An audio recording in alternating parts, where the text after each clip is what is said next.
नमस्कार, capital TV Bihar देख रहे हैं आप और मैं हूं शिवानी सिंह। बिहार विधानसभा चुनाव का बिगुल बज चुका है, जिसको लेकर तमाम पार्टियों की तैयारियां भी अंत पर आ गई हैं।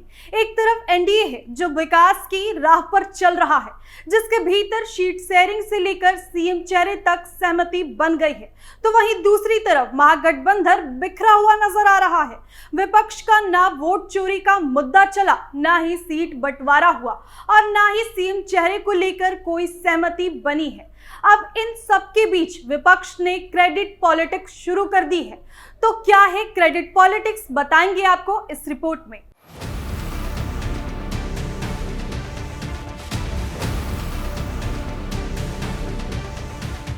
आज की तारीख में बिहार में सबसे बड़ा मुद्दा जाति से हटकर विकास बन गया है।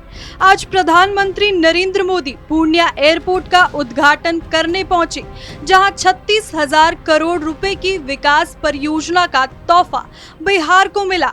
इन परियोजनाओं में एयरपोर्ट से लेकर रेलवे, नई ट्रेनों से लेकर एक्सप्रेसवे तक सब कुछ शामिल है। यह कहना गलत नहीं होगा कि इन परियोजनाओं ने एनडीए को चुनावी मैदान में बढ़त दिला दी है और जनता के बीच विकास की सीधी छवि पेश की है। लेकिन राजनीति है तो क्रेडिट की जंग भी लाजमी है। पूर्णिया से सांसद पप्पू यादव एयरपोर्ट निर्माण का श्रेय खुद को देने में जुटे हैं। उन्होंने बयान दिया कि उन्होंने अपने वादों को पूरा किया है, चाहे एयरपोर्ट हो, वंदे भारत ट्रेन हो या नई रेलवे लाइन। यहाँ तक कि उन्होंने इसे अपने संघर्ष और मेहनत की जीत बताया।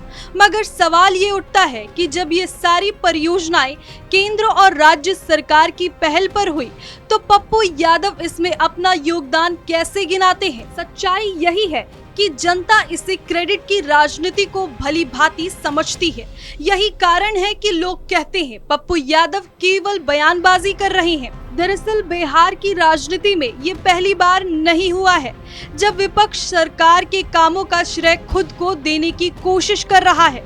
महागठबंधन के अन्य नेता भी समय समय पर यही रणनीति अपनाते रहते हैं, लेकिन इस बार फर्क इतना है कि विकास की गति इतनी तेज और ठोस नजर आ रही है कि विपक्षी खेमे के पास ना तो ठोस मुद्दा है और ना ही सरकार के खिलाफ बड़ा आरोप। यही वजह है कि महागठबंधन के भीतर से दरार से जूझ रहा है और बाहर से केवल क्रेडिट की होड़ में लगा हुआ है। इस पूरे घटनाक्रम में एक दिलचस्प पहलू ये भी है कि विपक्षी खेमे के नेता चाहे अनचाहे ही सही प्रधानमंत्री मोदी और राज्य सरकार की योजनाओं की तारीफ करते नजर आ रहे हैं। पप्पू यादव का सरकार को धन्यवाद देना इसका सबसे बड़ा उदाहरण है। यह तस्वीर साफ करती है कि एनडीए ने जिस तरह विकास के एजेंडे पर चुनावी रणनीति बनाई है, वो विपक्ष के लिए चुनौती बन गई है। और अब सवाल ये है कि अब जनता को सड़क, बिजली, एयरपोर्ट, ट्रेन और रोजगार जैसी सुविधाएं दिखाई देती हैं, तब क्या केवल बयानबाजी और क्रेडिट लेने की राजनीति से महागठबंधन अपनी पकड़ बना पाएगा? शायद नहीं। बिहार का मतदाता अब जागरूक है और उसे पता है कि असली काम किसने किया है और कौन केवल श्रेय लेने की होड़ में है। बिहार की राजनीति इस बार एक स्पष्ट संदेश देती नजर आ रही है।